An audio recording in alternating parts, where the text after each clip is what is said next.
सुनसान रात अपने तीसरे पहर की ओर बढ़ चली थी। तमाम पशु पक्षी जीव जंतु नींद की आगोश में थे और इस दौरान कानपुर का बर्रा 2 इलाका भी गहरी नींद में था। लेकिन कानपुर के बर्रा 2 इलाके में एक घर के अंदर मौत का खूनी खेल चल रहा था। दोस्तों, आज की ये कहानी जितनी डरावनी है उससे कहीं ज्यादा डरावना इसका खुलासा है। यकीनन ये कहानी आपके होश फाख्ता कर देगी। नमस्कार, आदाब दोस्तों, मैं आपका साजिद सैफी हूं और आप बेबाक रिपोर्टर की खास पेशकश बेपर्दा देख रहे हैं। और बेपर्दा में आज बात कानपुर के दोहरे हत्याकांड की। दोस्तों, इस हत्याकांड में दंपत्ति को बेरहमी से धारदार हथियार से कत्ल कर दिया गया था। लेकिन यह घटना जितनी डरावनी रही उससे कहीं ज्यादा इस घटना का खुलासा डरावना रहा। तारीख 5 जुलाई 2022, दिन सोमवार, समय रात के करीब 12:54। जिस वक्त कानपुर की गलियों में सन्नाटा पसरा था, कुत्तों के रोने की आवाज सुनाई दे रही थी, उस वक्त कानपुर के बर्रा 2 इलाके की EWS कॉलोनी में स्थित एक घर में खूनी खेल चल रहा था। कातिल बड़ी ही बेरहमी से ऑर्डिनेंस कंपनी के रिटायर 61 साल के मुन्ना लाल व उनकी 55 साल की पत्नी राजदेवी पर धारदार हथियार से ताबड़तोड़ वार कर रहा था। मगर ये क्या, दंपत्ति इसका विरोध तक न कर पा रहे थे। आखिर ऐसा क्यों हो रहा था कि अपनी या अपनी पत्नी की जान बचाने के लिए मुन्ना लाल घटना का विरोध तक न कर पा रहे हैं। घटना के इस पहलू पर हम जल्द वापस लौटेंगे, लेकिन उससे पहले आप जानिए, ऑर्डिनेंस कंपनी में बतौर सुपरवाइजर सेवा दे रहे मुन्ना लाल के पास सब कुछ था। गाड़ी, बंगला, प्रॉपर्टी, बैंक बैलेंस, सब कुछ। अगर कुछ नहीं था तो वो थी एक बेटी, और यही कमी दंपत्ति को हमेशा खला करती थी। बेटी की चाह रखने वाले इस परिवार में बेटे का जन्म हो चुका था, लेकिन उसके बाद राजदेवी फिर कभी मां न बन सकी, जिससे राजदेवी उदास रहती थी। शायद यही कारण था कि मुन्ना लाल ने अपने भाई की बेटी को गोद लिया और एक बार फिर इस घर में खुशियां वापस लौट आईं।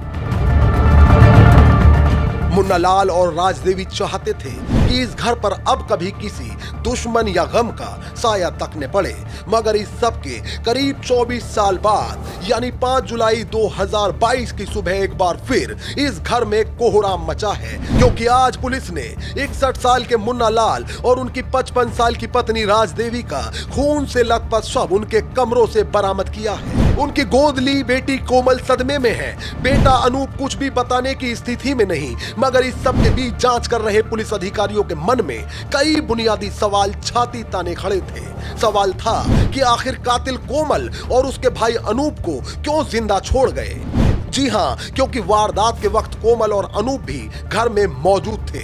खैर, इस हाई प्रोफाइल दोहरे हत्याकांड को सुलझाना पुलिस के लिए बहुत मुश्किल नहीं था, क्योंकि पुलिस पहली नजर में यह तो जान चुकी थी कि हो ना हो इस घटना में परिवार का ही कोई सदस्य शामिल है। मगर कौन?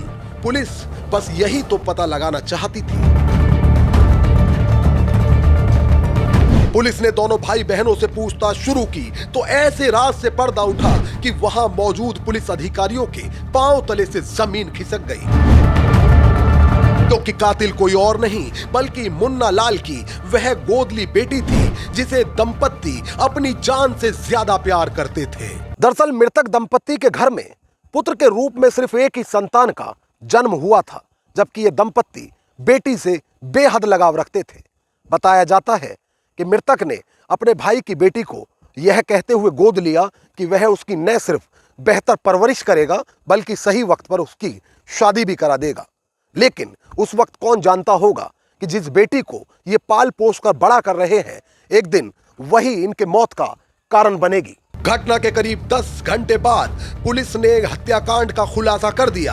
पुलिस का दावा है कि बुजुर्ग दंपति की हत्या उनकी ही बेटी ने की। इस वारदात को अंजाम देने के लिए उसने अपने प्रेमी राहुल की मदद ली। पुलिस ने बताया कि दंपति प्रेमी से कोमल की शादी का विरोध कर रहे थे। साथ ही पिता के नाम करोड़ों की संपत्ति थी जिससे बेटी और उसका प्रेमी हत्या न चाहते थे, जिसके लिए उनके द्वारा एक खूनी स्क्रिप्ट तैयार की गई। इसमें कोमल के प्रेमी राहुल ने अपने भाई रोहित को शामिल किया और प्लान के तहत सोमवार की रात मुंबई में बैठे राहुल ने अपने भाई रोहित को कोमल के घर भेज दिया। दावा किया जाता है कि घटना के वक्त रोहित ने कत्ल करने से इनकार कर दिया तो कोमल ने उसके साथ शारीरिक संबंध बनाए और उसे भरोसा दिलाया कि वह राहुल को छोड़कर उसे ही अपना लेगी। इतना ही नहीं, दावा यहां तक किया जाता है कि जब बुजुर्ग मुन्ना लाल पर वार करते हुए रोहित के हाथ कांप रहे थे तो कोमल ने खुद बाप पर चाकू से ताबड़तोड़ वार किए। दरअसल कोमल ने उस रात पूरे परिवार को जूस में नशीला पदार्थ पिला दिया था। कोमल चाहती थी कि वह माँ बाप को चाकू से कत्ल कराएगी और उसके बाद बेहोश भाई को फांसी पर लटकाया जाएगा ताकि सबको लगे कि अनूप ने माता पिता की हत्या कर खुद आत्महत्या कर ली। हालांकि जूस पीने के दौरान अनूप को उल्टी हो गई थी, जिसके चलते कोमल जानती थी कि यदि वो अनूप के कमरे में गए तो उनका राज खुल सकता है। लिहाजा कातिलों ने अनूप को जिंदा छोड़ दिया। खैर, मामले का तकनीकी माध्यमों से खुलासा कर पुलिस ने गुनहगारों के चेहरे बेपर्दा कर दिए और पुलिस अब घटना में शामिल सभी आरोपियों को सलाखों के पीछे भेज चुकी है। मोहित भाटी के साथ न्यूज डेस्क, बेबाक रिपोर्टर।